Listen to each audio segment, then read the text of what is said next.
Okay, in this video I'm going to be adding a cold air return in my basement. Currently there are none. I got a register with a 90-degree elbow.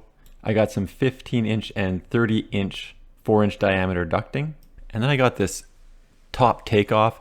I am going to use it on the side because that's the only thing that could fit. I did get a side one I had to return it because I just didn't have enough space.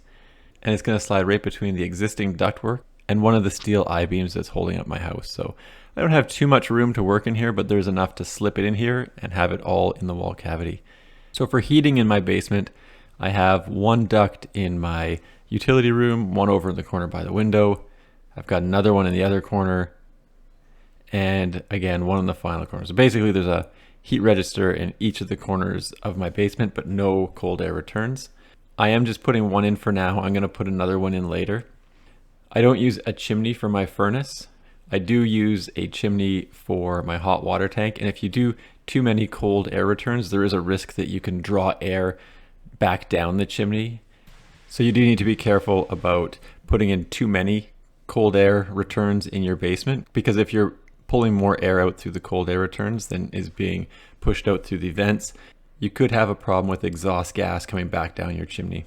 This won't be my case because I've only got the one in here. It's a 4-incher. You can see that I've put a string on my ductwork, and that's sort of acting as a plumb bob. And I use that to line up the cut based on where the register is going to be on the wall. And then I cut out a paper template and tape that to where I want to cut. Now, I'm not going to show myself cutting it because I'm going to use a Dremel, and it's so tight in here, all you'll see is really my hand and not much else and a whole bunch of sparks. But I did use a Dremel for this because I couldn't get the metal snips in there. And that's what it looks like after I cut it out. Now these takeoffs have little tabs that you bend over. Once you put the takeoff in place, you just bend those tabs over and it holds the ductwork on the backside. And it looks like that once it's in place. So you could put sheet metal screws to hold it in better to the ductwork, and then add some tape to make sure that it's airtight. And that's just what I did. Again, you can't really see it because I'm working in such a tight little spot there, but that's what it looks like now that it's done. And you can see the cold air return hanging out now, and the furnace is on, so you can see that the cold air return is in fact pulling air through there. It doesn't pull a crazy amount of air, but it is definitely moving air out of the basement and returning it to the furnace. So I am happy with that. I am going to do another cold air return on the other side of the basement, and for whatever reason the cold air return on the other side pulls a lot more air than the cold air return on this side.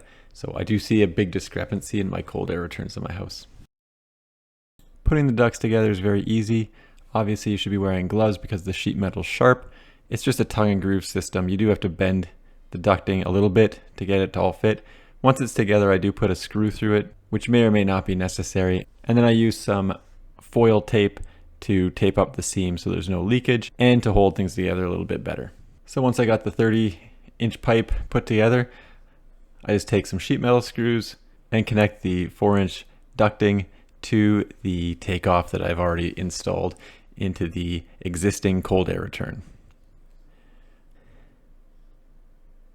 I do the exact same thing again with another 30-inch piece of ducting, so I didn't video that.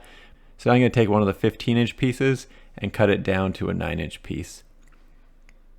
And I'm using the straight cutters for this.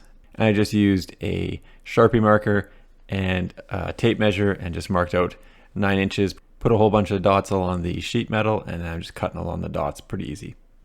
And obviously you want to keep the crimped portion so that everything could actually be put together properly. So I'll put the 9-inch piece onto the two 30-inch pieces, and that's how everything's going to sit. So now I've got my cold air return close to the floor. Obviously I'm going to do some subfloor at some point in time and then put some actual flooring down, so it won't be quite as high as it is in this video. And I am going to cut the back end of the register off a little bit, and that's just so the pipe isn't on quite as much of an angle because it is a little bit further back. I do drill some of these out to start them because I don't have self-tapping screws, but that's okay. And obviously if you're going to be using the drill on the sheet metal, you should probably wear safety glasses. So I've already connected the 90-degree elbow to the register, and now I'm just going to connect that elbow to the rest of the ducting. So to connect each of the ducts, I used 2 screws, and then I came around with the foil tape. I'll show that in a little bit. I'm also putting in a horizontal brace, and then you can see that I put in a vertical brace.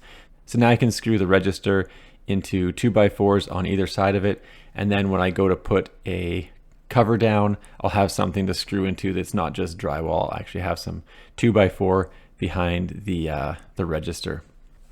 And having that extra 2x4 there also helps just keep the register and all the ductwork I put in a lot more solid. And obviously I'm going to do the drywall as well as the flooring later. So that's what it looks like fully installed. So like I said, I did do 2 screws into every connection and then wrapped everything up with the foil tape. And I can confirm that it is pulling cold air at floor level, and it's about, I would say it's currently about 4 inches off the floor. I don't think that I'll change that. That should be fine, and it'll allow me to do subflooring, add flooring, and getting a cover on it will probably be one of the last things I do. Anyway, I'm happy to have one cold air return in my basement now. Thanks for checking out my video. Don't forget to like and subscribe.